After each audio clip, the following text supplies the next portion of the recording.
All right, so this is Family Fraud, part 3. And I'm just basically talking all of this out. I don't know if what the tarot readers are saying is true. I don't know if somebody's really trying to kill me. I don't know if they've really done spell work, even though I believe with every fiber of my body that they have. And this is not something that's been talked about. It seems like every time I have to go public, it's something that's extremely crazy to even talk about. When I was dealing with my children, I had a child and I had a couple of abortions, and I'm not saying that to be proud. I'm saying that it happened. So when I got ready to expand my family, I was praying for twins, and I prayed for twins. I said the next time I have children, I want to have twins so that my child can have company, because my firstborn child seemed to be lonely. We kind of grew up together. I had them on my birthday, and I did not abort them and take my full athletic scholarship. I was offered 2, and I would have taken one. I think it was Wyoming or Wisconsin, something with a W, and I think the other one was like Utah, something like that. After I left a really awesome athletic program at Van Buren Junior High, with one of the world's greatest track and field coaches, Juanita Underwood, I ended up going to Armwood because they had just built the school, and they rezoned our neighborhood, and so we had to go to Armwood. But I had a sister with severe asthma, so she got special assignment to go to King. And the older, looked like somebody broke some spokes out of that bicycle. The oldest child graduated from Hillsboro, and then the youngest child went to Tampa Bay Tech. So Armwood did not have a great program, track and field.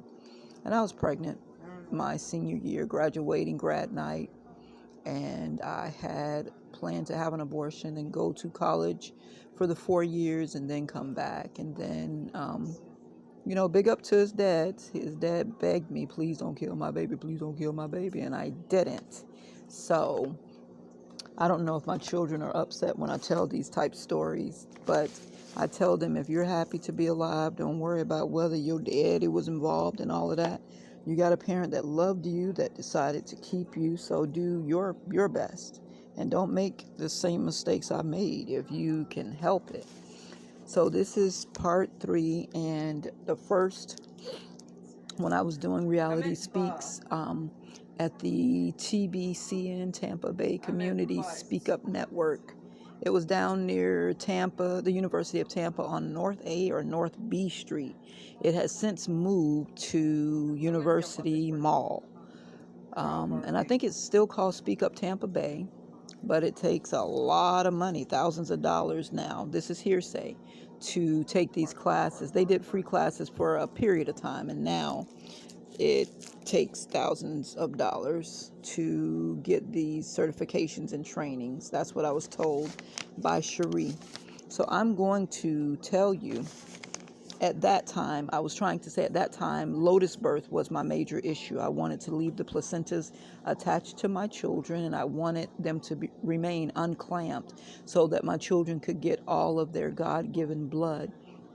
When a baby is in your womb, the neonate only has about 40% of its blood volume in its body. It doesn't really need the body. It's kind of suspended in water in your belly and the amniotic fluid, right? So during birth, once the baby comes through your vaginal canal, the umbilical cord, there is a transfusion of blood that takes place from the placenta through the umbilical cord into the baby, right? And if you do not interrupt this transfusion, your baby, I feel, gets the blood, they get enough, and then the body says, okay, that's it, and it will stop that. But allegedly, according to my mentor, many times these doctors and or midwives will yank or squeeze the cord, and a lot of the baby's blood goes back into the placenta, which ends up being a donated organ to the hospital, right? When you sign those papers at the beginning, I don't know if it's implied that you're going to donate them or it's just a matter of procedure. Well, after I decided I was going to have my babies, my dad was sick with cirrhosis, and we were taking care of him here at the house under hospice, and I was juicing vegetables and putting it through his feeding tube, trying to get his liver to regenerate itself. My dad was an extreme alcoholic, so he drank Seagram's gin pretty much every day, and at least a pint, probably more like 2 or 3. And he didn't eat much, so his liver was pretty bad off. The doctor said it was pickled. But when he got here from the hospital, I gave him, under the advisement of a Juice Man book and my juicer, he was getting better, and he set up and he asked me to go to ABC and get him some alcohol, and I cried like a baby. I didn't understand that he was chemically dependent still, even though he had been in the hospital for 30 days and had no alcohol. He was still chemically dependent in his mind and still in his tissues. 30 days was not enough to flush all of the alcohol out of his life. If he had been drinking since he was 15 and he was like 65, we're talking about 50 years. So I was all gung-ho on my new naturopathic thought process, and I'm going to be the world's greatest homeopath, naturopath.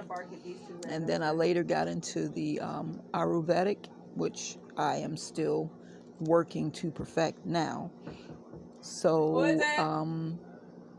I was thinking, shoot, he's not an alcoholic anymore. He needs to be happy. So when he asked me to get him some alcohol, man, I cried probably for about 60 minutes. And when I got pregnant, I was taking care of my dad, and I was trying to decide whether I could handle taking care of him and being pregnant with twins. So I decided not to abort the twins. That's where I was when I found out I was pregnant with twins, at the abortion clinic. Alternatives. It used to be across the street from Hillsborough High School. It no longer exists anymore.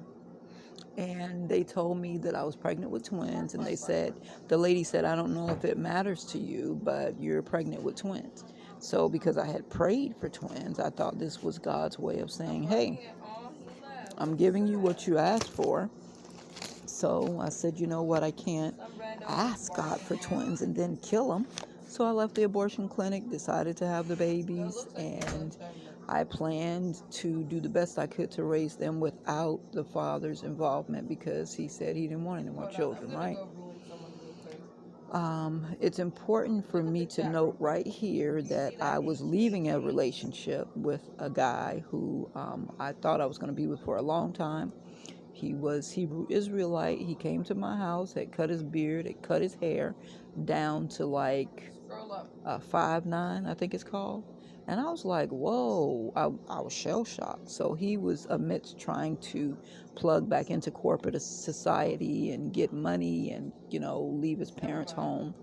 And so I couldn't handle it. It was too much for me. So we parted ways. So I called a guy that I met who lived in St. Pete, that I thought he was hot stuff. And I said, hey, if you're not if you're not in a relationship or married, come hit me up. And I didn't know anything about breaking soul ties. I just knew that if I didn't get another male involved, I was going to continue to go back to the guy I had just broke up with. So he came over, and I'm pretty sure within that 2-week period between guy 1 and guy 2, I got pregnant right there. So I was confused as to who the daddy was. I told both of them the same thing I just told you. And I didn't know if it was guy 1 or guy 2. So guy 2, the fling or the rebound, however y'all term it, was willing to pay for the abortion. went with me, paid for the exam, which was like $60 sonogram back then. And when I said, I'm not going to do it, I'm not going to kill them. I'll do it without you, and I won't call you or ask you for help. I wasn't able to maintain that because I did not know. I didn't think at the time, these children are going to start asking questions like, where's my dad? Who is my dad? I want to know my dad. And they did start asking. So when they start asking me, I would call him and try to say, hey, I know I told you I was going to do it without you, but I can't. They're asking about you, and I don't know what to do. So at first it was like hang-ups, no return correspondence.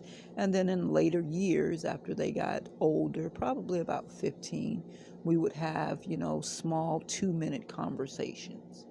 And then once my son, the boy twin, got heavily involved in basketball, we started having 3-minute conversations. Well, I'll try to come to the game and like that, but never did, to this day anyway. And they will be 18 on the 26th of this month. May 26th, the twins will be 18. And they have never met their dad.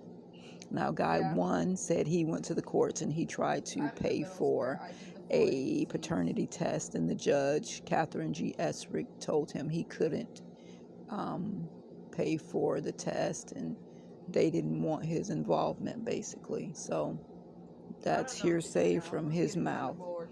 I really think there were more people involved in this whole taking Alene's children from her. I'm very convinced that family and my fake friend Natalie Carnegie was involved. Even I didn't know, I still don't know. The last attorney, I believe she was the last one to represent me, was Barbara Twine Thomas, and I gave her all of the information. I prepared all of the paperwork. I said, listen, this is a bogus case. There is no probable cause for them to have ever taken my children, and this is what I want my defense to look like. And she was like, oh no. And she went into the court and said, Your Honor, she's crazy. She won't take her medicine. That was her defense. So I kept filing complaints against these sorry attorneys with the Florida bar, only to find out that the Florida bar takes dues from the attorneys. So it's just like, okay, well, if you're an organization and you're supposed to be accepting complaints against attorneys who are not being competent and lack diligence and et cetera, there's a whole list of things that tell the attorney how they're supposed to relate to the client. And so I would get the little pamphlets and find out where they were negligent, didn't communicate with me, had no due diligence, were malicious in their prosecution against me, even though they were my attorney. And so nothing ever happened. I went up and down the road to Tallahassee, visiting the Bar Association. Some people didn't do nothing. You heard me? So this Barbara Twine Thomas attorney is now Judge Barbara Twine Thomas. And what do you expect me to do? Right now there may be there may be an open child protective investigative case, a family, what do they call it? I don't know the correct terminology to say when DCF files complaints and then tries to take your children from you. That goes through the family law division within the 13th Judicial Circuit Court for me here in Hillsborough County. There may be an open case where my brother and or sister and or baby daddy is actually trying to gain possession of my children. Now, this is what I think happened. After my brother got the children in his care and custody and started getting checks, he started working less and thinking, wow, this is the life. So now the twins are 18. They'll probably continue to get their check on the 24th of every month until they graduate college, until they're 24, I believe. That's how it works. So, but he might get less money, right? So I really feel like my sister Alva, she's the one that's always calling DCF on me, is the one that wants to get checks for my youngest two, the two that I gave birth to at home, Abby and Angola. And there's always some frivolous response, even though she didn't make sure she took very good care of her child on an academic tip, or I'm trying to be diplomatic, right? She can help her son get his high school diploma and help him grow as a person. He's doing a phenomenal job. So when I'm telling you my story and these little family tits and tats, it's a lot to be said, but I don't want to hurt my nieces and nephews by talking, too much about their parents, but it's the truth. So I'm not saying it in the way that I would say it if we were arguing, but I'm trying to dress it up and to make it be nice, right? But she has no reason to be talking against my parenthood. She really doesn't have any room to talk. So these doctors, Dr. Daly and Dr. Luis Palamo and Dr. Gustava Quadra. Oh, wait a minute. I used to call him Quack. Dr. Quack Quadro. They were the ones that gave me this bogus psychological diagnosis of psychosis NOS, because as an activist, I really thought I had the right to advocate for the type of birth plan that I wanted. When they said your son is coming footling breech and the daughter is still in the sack and she's vertex, head down, ready to come, but he's presenting first, I said, okay, well, can't we turn him around? Can't we birth him footling breech? They weren't willing to do that. So I said, okay, well, prove to me that what you're saying is true. Go get the sonogram tech, bring her back, and let me see this. They brought the sonogram technician back. She put the little wand on my belly, and all I saw was fuzz. If you remember the old TV sets that you used to turn the knob, when they used to go off at 11 or 12 o'clock at night, you'd hear, and you just see white and black little dots. That's all I saw. So I knew that they were trying to deceive me, because I should have been able to see some body parts. And I saw no body parts. So I told them, I am going to take legal action against you. You're lying to me. You're manipulating me. You have me in duress, and you're forcing me into this C-section, which I do not want. And they told me if I did not sign and agree to let them cut me, that they were going to Baker Act me. So still to this day, I don't know if I've been formally Baker Acted. I've been trying to get those papers. So you people out in YouTube land or wherever this may reach, I need you to help me.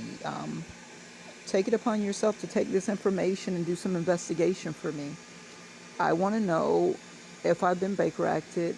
I want those papers. I went and ordered my entire hospital file, picked it up from Morton Plant Mees Hospital. There was no Baker Act papers in there. So now they're probably not worrying about me suing them, so maybe they will release that. I'm sure it's full of lies. But what they said was me requesting lotus birth and requesting to leave the placentas attached was endangering their lives.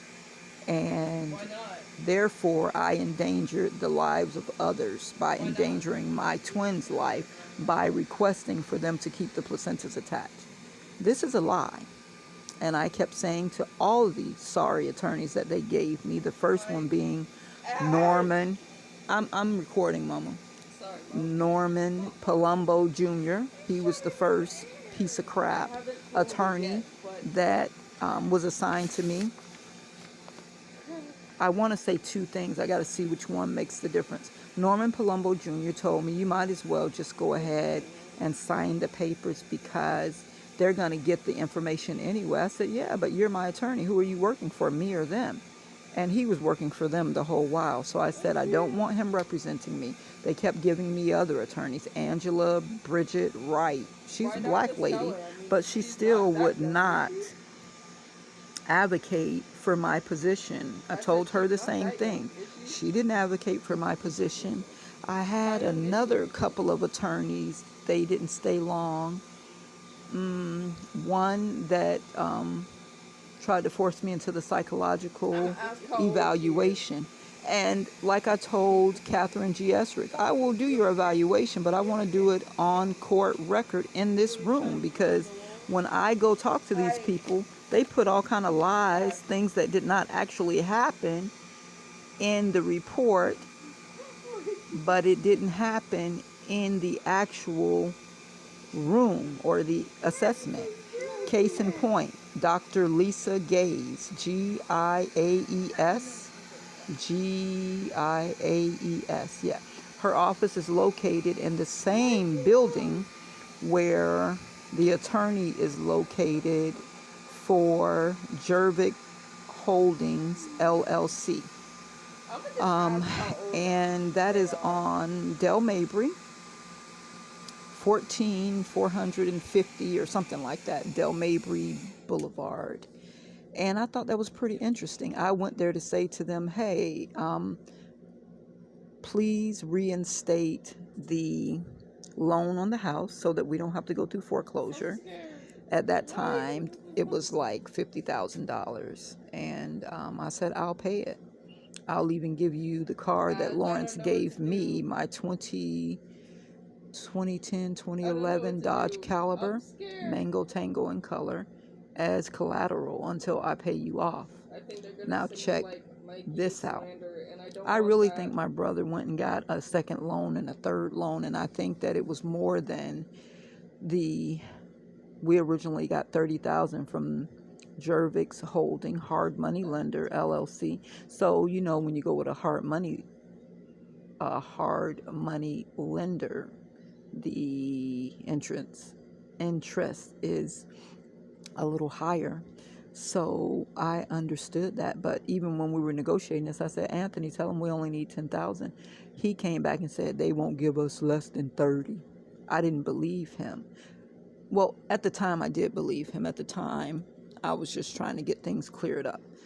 And I felt like I was being manipulated, but I was working at the flea market, making very little money, getting ready to get my income taxes. We were all getting ready to get our income taxes. This was in December. So, you get your income taxes right around February, right? And some people can get a loan even sooner than that. So it was only $8,000 worth of debt we were dealing with, so we could have waited and everybody put in their income tax or part of their income tax, right? But this was a plan from the beginning, and now him stealing the house in total is a part of the plan from the beginning. When my mom died and we sat down and I was talking to my brother, he said she should have left everything to one person. I said, you mean me? She should have left it all to me? No. He really meant mom should have left me everything, because y'all don't know what to do with it. You got money in your hand and you don't know what to do with it. Well, women like security.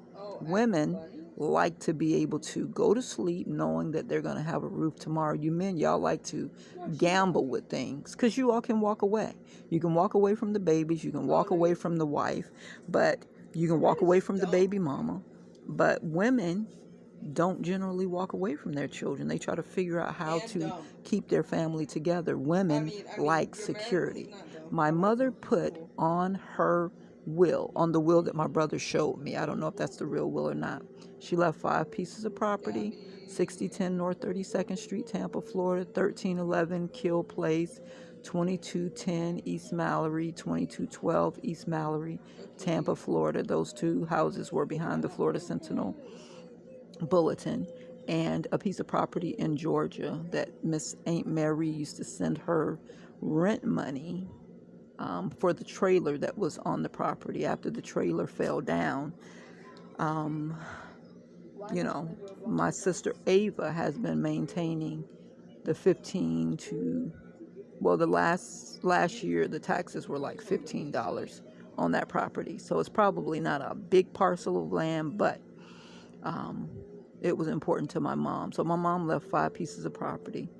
6010 North 32nd Street was the only one where she put do not sell this property.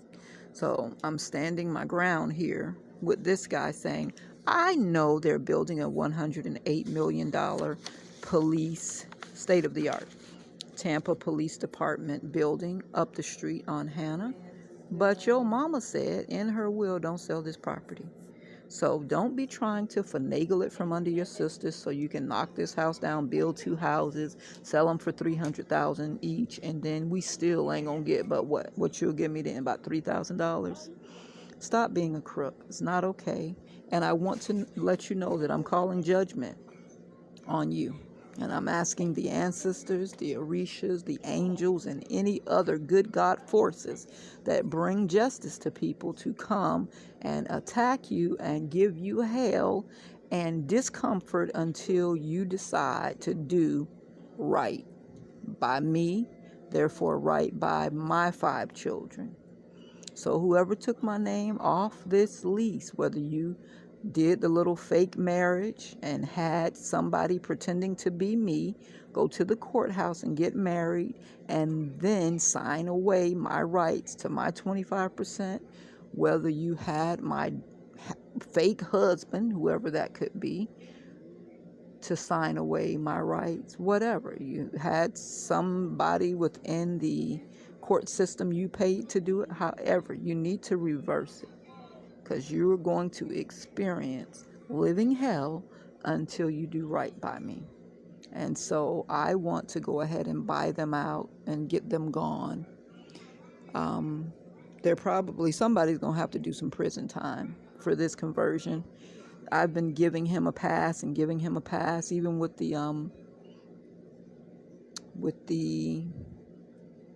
when he was around here fighting with my nephew.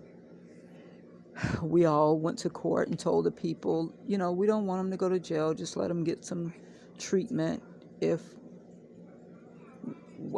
Angola felt differently, but she didn't remember him pushing her. If she had remembered him pushing her, she probably would have had more legal standing. But it all happened so quickly, she didn't remember him pushing her. She just remembered pushing her way out the door to get to me to make sure I was safe. But it was traumatic trying to live with an angry alcoholic who doesn't mind putting his hands on people if he gets upset. Now, if you meet my brother, he's going to tell you I'm lying, I'm crazy, and this and that. I'm dirty. He might even, be telling you crazy stuff like I prostitute, I do drugs, which I've never prostituted, I've never done drugs, I've never drank a complete alcoholic beverage, but I do still make my own homemade cough syrup. My mom used to take Seagram's gin, lemon juice, and honey if you had a sore throat, and she'd mix it together and give it to you. And you definitely felt better the next day. So it's a lot going on around here, and I'm kind of skipping from topic to topic, and these videos are turning out to be 2 gigabytes, 3 gigabytes each. So it takes a long time for it to upload. My mom's house in Valrico, you could have built 2 more houses on that big piece of property, and I'm sure he probably got about $50,000 in the short sale of it. You never could have told me that my brother was a manipulator and that he was manipulating me for his own financial gain. I just would have never believed it. Now, as I investigate the stealing of my children, I knew that none of them came to court to verbally speak up for me. My mom tried a little bit, but my mom was a little country girl, and she was impressionable, and my grandmother told her, just let her go. If she won't let this man represent her, just let her go. And I kept trying to explain to them, it's not a problem of them representing me. They want me to go in there and say I'm guilty, and I'm guilty of nothing. I'm guilty of standing up for my beliefs. I'm guilty of standing my grounds. I'm guilty of requesting Lotus birth. I'm guilty of wanting to breastfeed my babies. I'm guilty of wanting the most natural birth that I can have in a hospital setting. That was what I was guilty of. I didn't want them cutting on me. I didn't want them taking my baby down to the nursery to live over there. They've been with me for the last 8 to 10 months in my womb, so I want them to be with me at all times. And they wanted the babies to always come visit me and then go down to the nursery. No, these are my children. We're a family. We want to be together. Why are you always trying to take them away? And so it just got really, really ugly. So I don't want to hope and pray that people are still suffering, right? I wonder how Judge Catherine G. Esrick is doing, and what kind of karma did she have to endure for separating my family? I wonder the same about, the chief judge at the time, Menendez. I wonder the same about Jeb Bush. I went to him and personally talked to him. He said he'd look into it. And when he got back with me, he said, oh, they said you need to do a psychological evaluation. I said, well, like I told you, they didn't have probable cause to take my children, and this whole psychological crazy bit is their way of making sure I don't get justice, and it's not fair. That's why I came to talk to you. He passed me down to some lieutenant or something underneath him who basically did nothing. So I wrote him a letter, and I told him when my mom died from cancer, maybe from the stress of this, maybe they put cancer in the blood transfusion that she took.